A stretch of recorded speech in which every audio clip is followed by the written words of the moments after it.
In front of millions of live viewers, Kimmel looked the president dead in the eyes and ripped open the one secret Trump had spent years burying. The explosive claim that Barron wasn't Melania's son at all, but the product of Trump's own twisted, too close relationship with Ivanka. What began as a routine interview instantly erupted into a vicious one as Kimmel tore into the most powerful man in America, forcing the once untouchable Trump to sweat, squirm, and finally explode in a meltdown. It was supposed to be just another late-night talk show in a packed Los Angeles studio in early 2026. But the moment Donald Trump sat down across from Kimmel, the air in the room turned thick with tension. Jimmy leaned forward a little, still smiling, but his eyes got sharper. He waited for the applause to settle before dropping the bomb that changed everything. "Mr. President," he said, his voice calm and steady, "Barack Obama and Congresswoman Jasmine Crockett have both made a very serious claim. They say Barron isn't Melania's biological son. They say he's yours and Ivanka's. What's your response?" The words hit the room like a slap. Trump just froze. His usual cocky smirk disappeared. His eyes twitched once, then again. His shoulders went stiff, like someone had poured concrete into his suit. The entire studio fell silent. Jimmy didn't wait for the silence to stretch too long. He jumped right back in, keeping his tone even but direct, like he was just asking for the truth. "We're not talking rumors here, sir. There's a new affidavit that just leaked from your former nanny, the one who worked at Mar-a-Lago and Trump Tower for years. She swears under oath that Melania's schedule didn't line up at all with Barron's birth. She says she saw things that made her question the whole story. Care to comment on that?" Trump leaned back in the chair like he was trying to put distance between himself and the question. His jaw was locked tight, the muscle in his cheek twitching. For a moment he just stared at Jimmy with that famous stare, the one that usually made people back down. Then he spoke, keeping his voice low and controlled, but you could hear the edge underneath. "That's nonsense. I'm not going there." He said it like that was the end of the discussion, like slapping the topic off the table would make it disappear. But his shoulders stayed stiff and his eyes didn't soften. The easy smile from the opening minutes was long gone. Jimmy didn't move. He stayed right where he was, leaning slightly forward, his expression calm but serious, the way he does when he knows he's hit a nerve. "Sir, the affidavit mentions specific dates and locations. Your silence is only making the DNA rumors louder. People out there want to hear it straight from you." Trump let out a short, sharp breath through his nose. He raised his hand and pointed straight at Jimmy, his finger steady. "You know what this really is? This is the deep state coming after me again, and you're helping them, Jimmy. Somebody paid you with an envelope straight from Obama's circle. That's what's going on here. Dirty tricks, fake news, the whole playbook. You're not asking questions, you're running their attack." The studio audience reacted instantly. A wave of murmurs spread through the seats. Some people gasped out loud. A couple of guys in the back even muttered, "Whoa!" The energy in the room flipped in a heartbeat. What had started as a simple interview was now turning into something much uglier. Jimmy still didn't raise his voice. He simply reached for the printed sheet on his desk, lifted it so the cameras could see it clearly, and started reading in that steady, no-nonsense tone. "Here's a direct quote from the affidavit signed by your former nanny who worked at Mar-a-Lago and Trump Tower for over 8 years. On the dates surrounding Barron's reported birth, Mrs. Trump was not present at the expected locations. I personally observed Mr. Trump and Ivanka spending unusual amounts of time together in private areas of the residence. The timeline simply does not add up, and certain conversations I overheard raised serious questions in my mind. That's sworn testimony, sir, not rumor, not gossip, straight from someone who was inside your household." Trump's face turned deep red almost instantly. The color climbed up his neck and flooded his cheeks. His right hand shot out and gripped the microphone stand so hard his knuckles went bone white. You could see the veins standing out on the back of his hand. His breathing got heavier, louder through the studio mics. He started pushing himself up from the chair, half rising like he was about to storm off the stage right then and there. The audience sucked in a collective breath. Cameras clicked faster. Security guards near the wings tensed up. For one electric second, it looked like the whole interview was about to end in a dramatic walkout. Then Trump stopped. He lowered himself back down slowly, but his whole body stayed rigid, like a coiled spring. His chest rose and fell faster now. The audience began to stir. Whispers turned into open chatter. Jimmy didn't give Trump any breathing room. He leaned in a little closer, his voice still calm but cutting straight to the point. "And what about the long-standing rumors of an inappropriate relationship between you and Ivanka? The same people who brought up Barron are connecting the dots. What do you say to that, sir?" The words landed like a punch. The studio went completely still for half a second. Then the tension exploded. Trump's face twisted with rage. He slammed his hand on the arm of the chair and shot forward, pointing his finger right at Jimmy's face. His voice came out in a deep growl that echoed through the microphones. "You are un-American. I don't answer filth like that. This is disgusting." His eyes were blazing. The calm mask from earlier was completely gone. This was the first real explosion of the night, and everyone felt it. The audience shifted in their seats, some leaning back like they'd been hit by the force of his anger. Trump tried to pull it back. He sat up straighter and forced the words out, still breathing hard. "Ivanka and I are just very close. Too close. Like any father and daughter. That's all it is." The second the words "too close" left his mouth, Jimmy jumped on it instantly. "Too close?" Jimmy repeated, his eyebrows raised. "You just said too close, Mr. President. That's your own words. Care to explain what you mean by that?" Trump's eyes widened for a split second. You could see the panic flash across his face. He realized the mistake right away, but it was already out there. His mouth opened, then closed. The color in his cheeks got even darker. For the first time all night, he looked rattled, really rattled. Jimmy didn't let the moment slip. He picked up another note card and read it clearly for the cameras and the audience. Here's a quote from Ivanka herself. In an old interview back in 2016, "My father and I have always had a very special bond. We talk about everything. He's not just my dad, he's my best friend and my closest advisor." Now, combine that with the family timeline. Barron was born in 2016, right in the middle of the campaign when Melania was barely seen in public for months. The same period when Ivanka was traveling with you constantly. People are asking how all those pieces fit together. Trump couldn't take it anymore. He shoved himself up from the chair so fast it scraped loudly against the stage floor. He pointed straight at Jimmy, his arms shaking with anger. "You're yapping for the Democrats. This is all their dirty work. You're doing their bidding on live television." Half the audience burst into applause, cheering and whistling like they were at a boxing match. The other half sat there in complete shock. Mouths open, eyes wide. The studio was split right down the middle. Phones were everywhere, lights flashing as people recorded the chaos. Security guards near the stage looked nervous, ready to step in if things got physical. Trump stood there breathing hard, chest heaving, still pointing at Jimmy. Jimmy could feel the energy in the studio shifting into something dangerous, but he didn't back down. He reached over to the control panel on his desk and tapped a button.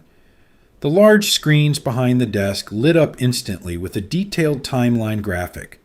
Red lines highlighted every anomaly in Barron's birth records.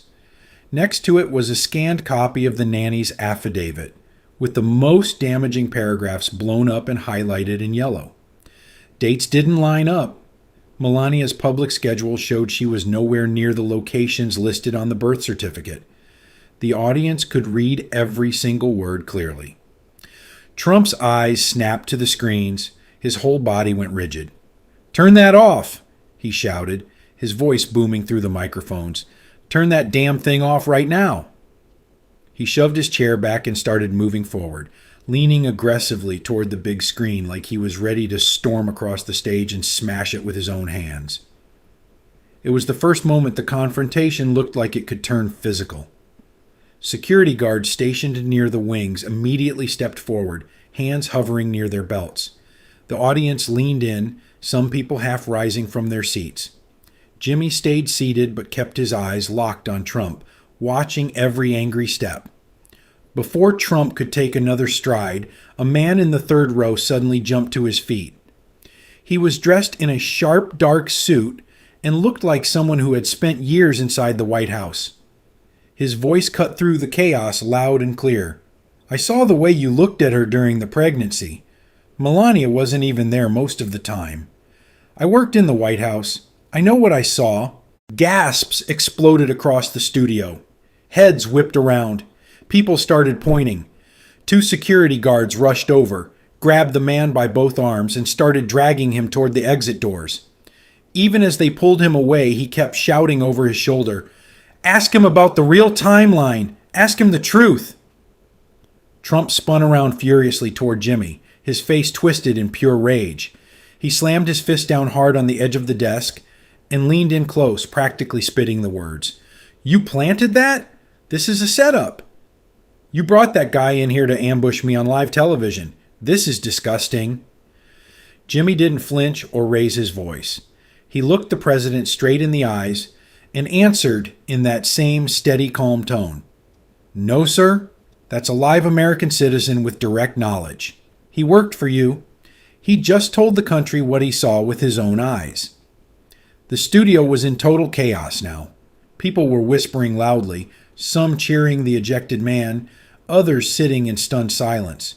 Phones were held high everywhere, recording every second. Trump's chest was rising and falling fast. Sweat was starting to show on his forehead. He stood up fully, pointing his finger right at Jimmy again. "I'm leaving right now. I'm not sitting here for this garbage anymore. I'm done." He turned sharply toward the side of the stage, clearly heading for the exit. But Jimmy leaned forward one more time and fired a final question before Trump could walk away. "Mr. President, just one more thing. If everything between you and Ivanka is completely normal, like any father and daughter, why did she move into the White House so quickly after the election and stay so close to you even when Melania was traveling and away for weeks at a time?" Trump froze mid-step. His back was still half turned to the audience. For several long, painful seconds, he just stood there, completely still. When he finally glanced back over his shoulder, his face was deep purple with rage. His lips were pressed into a thin, bloodless line. His eyes burned with fury, but no words came out. The big, loud president who always had a comeback was suddenly speechless. Then Trump slowly lowered himself back into the chair, but the second his butt hit the seat, all control disappeared. He started cutting Jimmy off before the host could even finish a sentence. "This is fake family attacks," Trump shouted, slamming his palm on the armrest. "You're running an anti-American witch hunt right here on television. All of you in the fake news media are the same." Jimmy tried to speak, but Trump barreled right over him, voice getting louder and faster. "You people don't care about the country. You just want to destroy me and my family. This is disgusting." He kept interrupting, waving his hands wildly, refusing to let Jimmy get a full sentence in. Every time Jimmy opened his mouth, Trump jumped in again, repeating fake family attacks, an anti-American witch hunt, like a broken record. The calm, calculated Trump from the beginning of the show was completely gone. This was raw, unfiltered anger pouring out. In the middle of his rant, Trump got so worked up that he slipped. "Barron was born exactly when I needed him to be," he blurted out, still pointing aggressively. The words hung in the air like a bomb that had just gone off. Jimmy pounced on it immediately, his eyes sharpening. "Needed him to be?" Jimmy repeated, leaning forward. "What does that mean, sir?"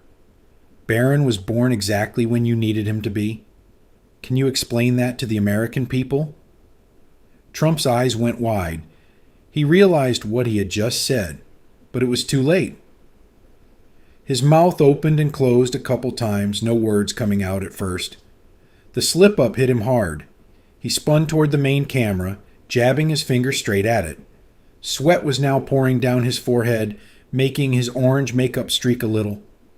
"This is why the country is broken," he screamed, his voice cracking on the last word.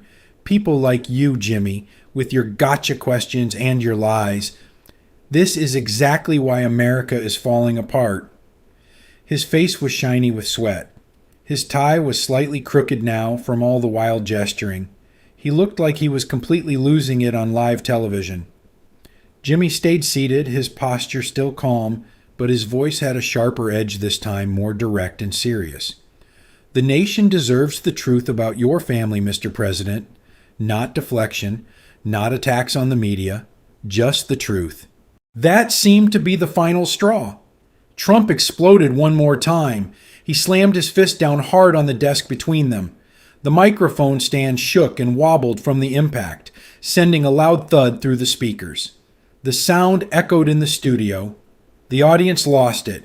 Half of them jumped to their feet, cheering and clapping wildly like they were at a rock concert. The other half were yelling "boo" and shouting protests.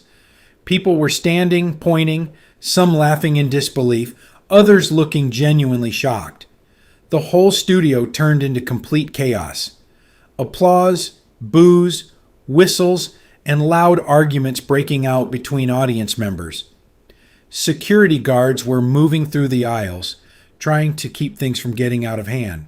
Trump sat there breathing heavily, chest rising and falling fast, sweat dripping down his face, eyes wild.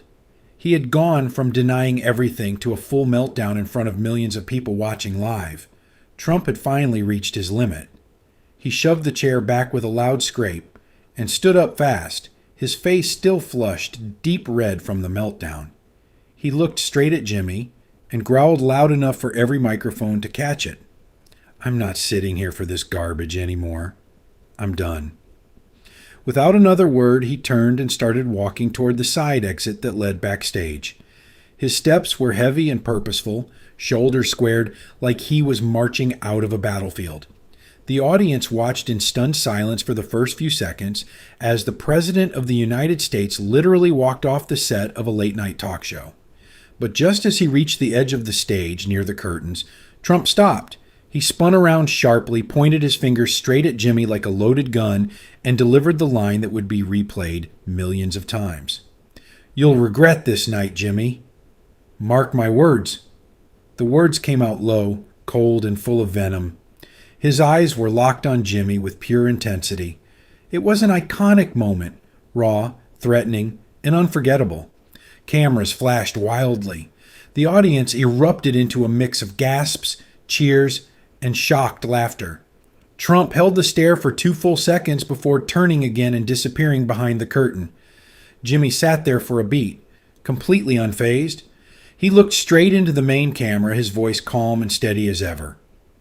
"The questions remain. The American people will decide what the silence means." The second he finished speaking, the studio exploded. Half the audience jumped to their feet, cheering and clapping like their team had just won the Super Bowl. The other half were yelling, booing, and arguing with the people around them. Phones were held up everywhere, people recording, live streaming, zooming in on the empty chair where Trump had been sitting. The noise was deafening, whistles, shouts, applause mixing together in total chaos. Jimmy's earpiece buzzed. He touched it lightly and nodded, then spoke again with a small smile. "I just got word from the producer. We have additional video testimony that will be released right after the show. Stay tuned, America." This story isn't over. That only made the crowd louder. Some people started chanting, "Jimmy! Jimmy!" while others argued back and forth across the aisles. The studio lights felt brighter, the energy electric. Security moved through the crowd trying to keep order, but the place was buzzing like a rock concert that had just gone off the rails. Outside the studio in the cool Los Angeles night, Donald Trump stormed out of the building and headed straight for his waiting SUV. His face was still burning red, jaw clenched tight, sweat visible on his forehead, even under the streetlights. Secret Service agents flanked him closely as he climbed into the back seat. The door slammed shut with a heavy thud. Back inside, the studio was still in complete uproar, people standing, yelling, laughing, arguing, phones everywhere capturing every second. Jimmy remained at his desk, watching the madness with a quiet, satisfied look on his face. The questions had been asked, the silence had been shattered, and as the cameras kept rolling on the chaotic studio, one thing was crystal clear to everyone watching across the nation. This night wasn't the end. It was only the beginning.